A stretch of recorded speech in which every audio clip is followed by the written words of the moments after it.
I want to talk to you again about detachment. I want to talk to you about what detachment is and what detachment is not. If you are a subscriber to my channel, you know that I bring up the topic of detachment from time to time because it is one of the most important tools that you can get that will help you to separate yourself from unhealthy people. Sometimes that separation has to be physically separating because they're just too incredibly toxic. Sometimes that separation is just an emotional separation. It could be a mental separation from what they are doing. It could be a financial separation to protect yourself. It could be a spiritual separation. But detachment is about separating yourself in those ways from the other person, from the person's choices, from the person's opinions, from the person's moods, from the person's consequences of things that they've done that they now have to face, from the person's blame, from the person's guilt, from the person's anger, whatever it is that's going on with that person. Detachment is the opposite of being so attached and so enmeshed and so entrenched that no matter what that person does, it fully affects you. You feel the pain, you feel the emotions, you feel responsible, you feel like you have to fix it, you feel like you caused it, you feel like it's happening to you at the same time. It's just all of these things are mixed up. When you are not detached in love from a difficult person, you take it all on. And taking it all on is absolutely too much. It is overwhelming. It is unhealthy. Healthy people detach from other people in their relationships. They can be attached, like in the relationship, and they can be separate. They can be who they are, their own selves, and allow the other person to be their own self. So healthy relationships have healthy attachment, but they also have healthy detachment. It's the healthy detachment that we don't have when we're codependent in our dysfunctional relationships. And that's what I'm talking about. And detachment, it could also be called releasing with love. It's about releasing the other person to be on their own journey, to make their own choices, to feel the consequences of their own choices, to have the dignity to make their own choices, but then to give yourself the dignity to make your choices. So if somebody chooses to be unhappy in a down mood and miserable, do you have to be miserable with them? Or can you say, hey, this person is choosing to be miserable today. I'm not miserable. I'm not going to go there. I'm not going to be miserable with them. Does that mean you can interact with them? Maybe not. Maybe you got to take a step back and go do something else. Maybe you got to get out of the house. Maybe you got to get busy with a task. Maybe you just have to know in your own heart and in your own mind, I'm not taking it on. It's not mine. And be able to continue to stay in that happy mood that you're in.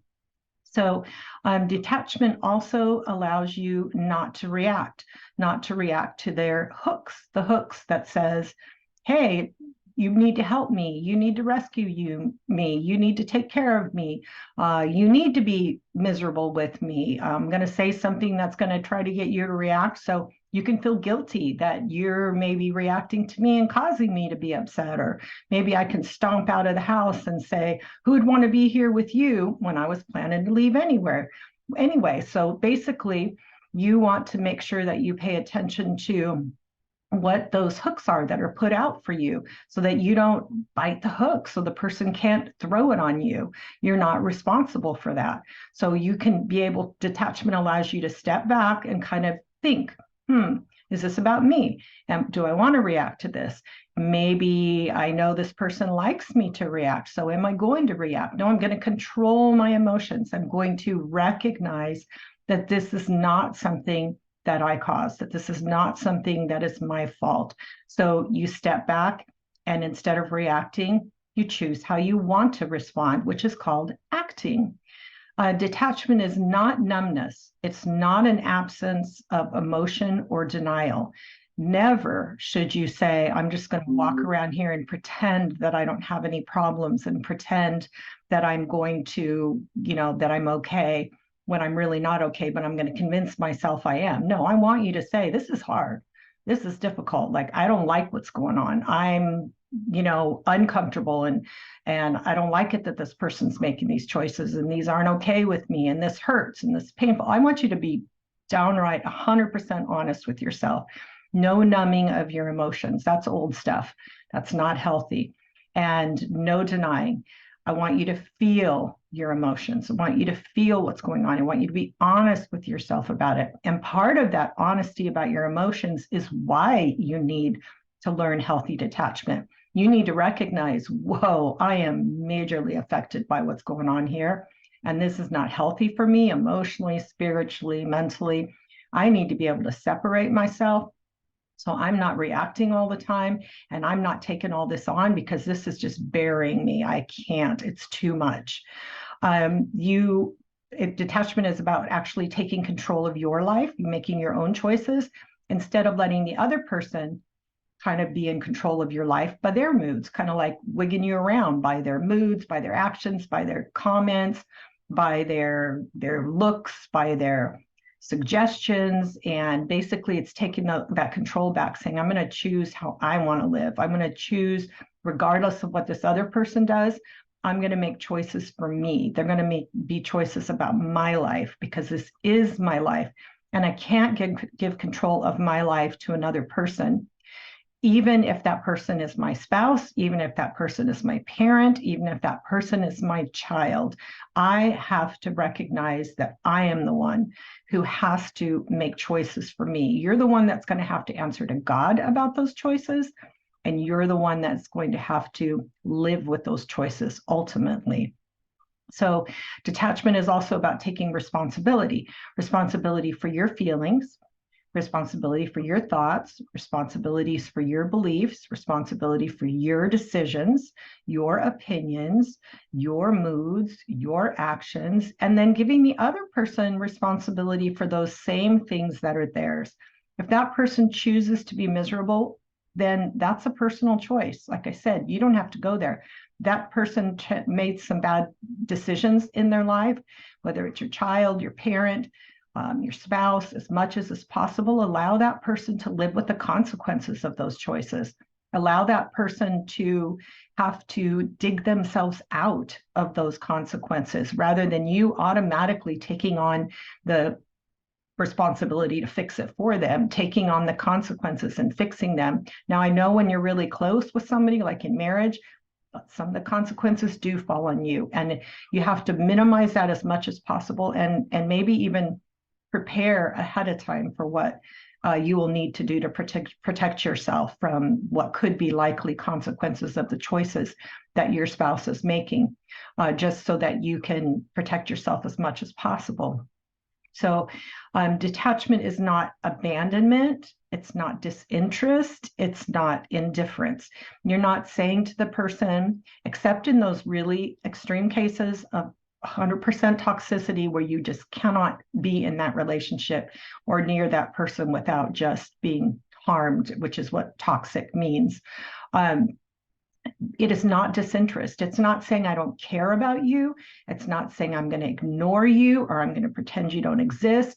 It's literally being able to treat that person with love. That's why I talk about detaching with love, treating that person with kindness and courtesy and concern and with love, and recognizing that that person, is there. You can say, hey, I need to go out for a while. I'm gonna go run some errands. I'll be back in a little while. You don't just slam the door and walk out the door and not say anything because the person's in a bad mood. You can ask that person, is there anything I can get for you before I leave? Or is there anything that I can get for you while I'm out at the store? I mean, it is concern. It is letting the person know.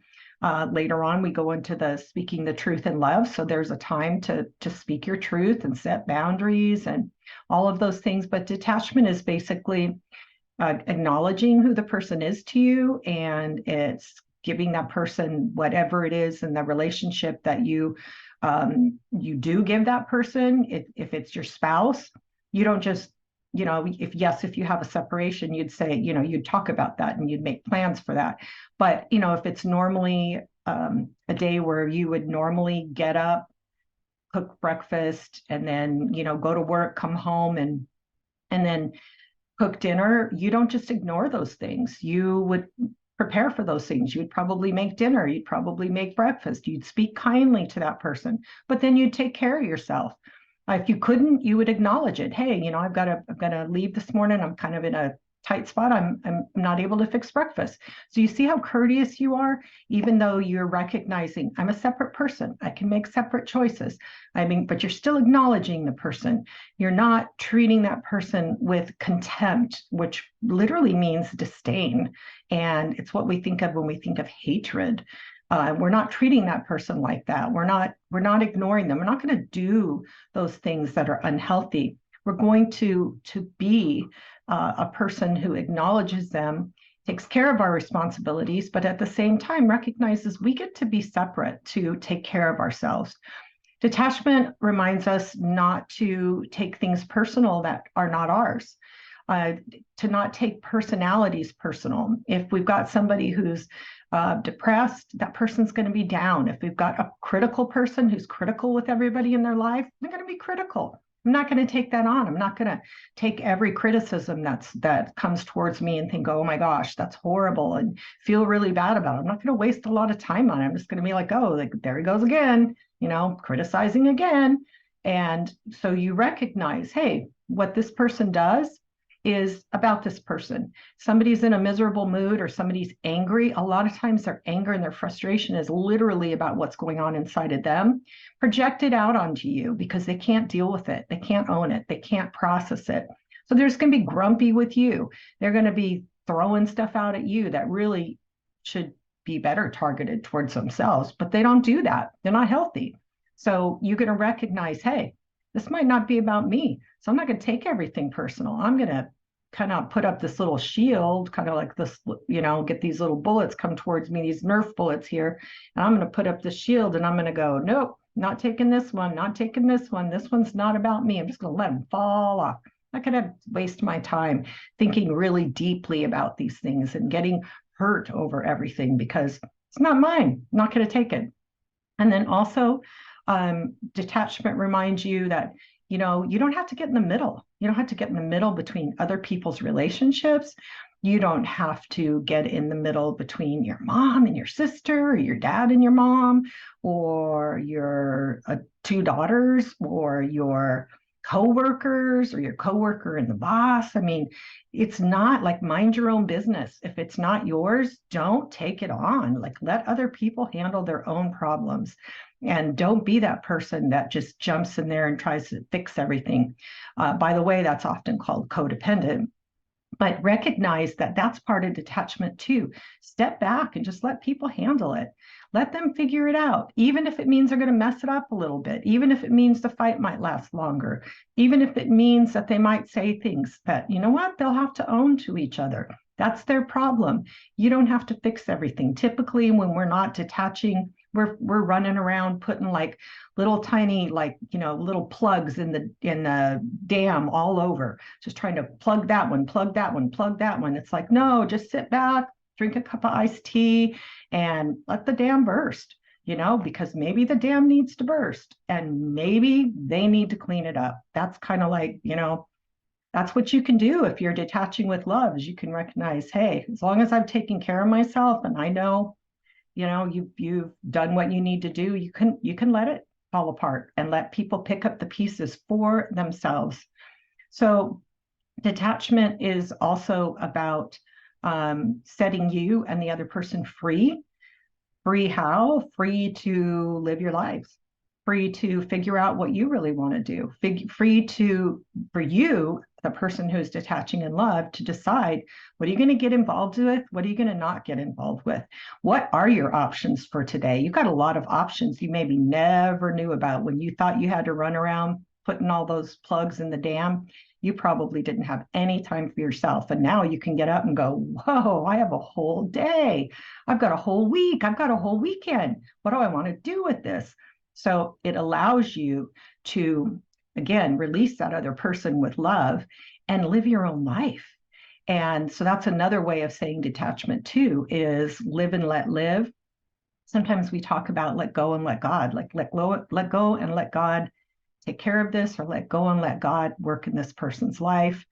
But my favorite story in scripture that I think just gives just explanation of detachment perfectly was with Jesus, when the rich young ruler came up to Jesus and said, "Hey, master, can you show me the way to eternal life?"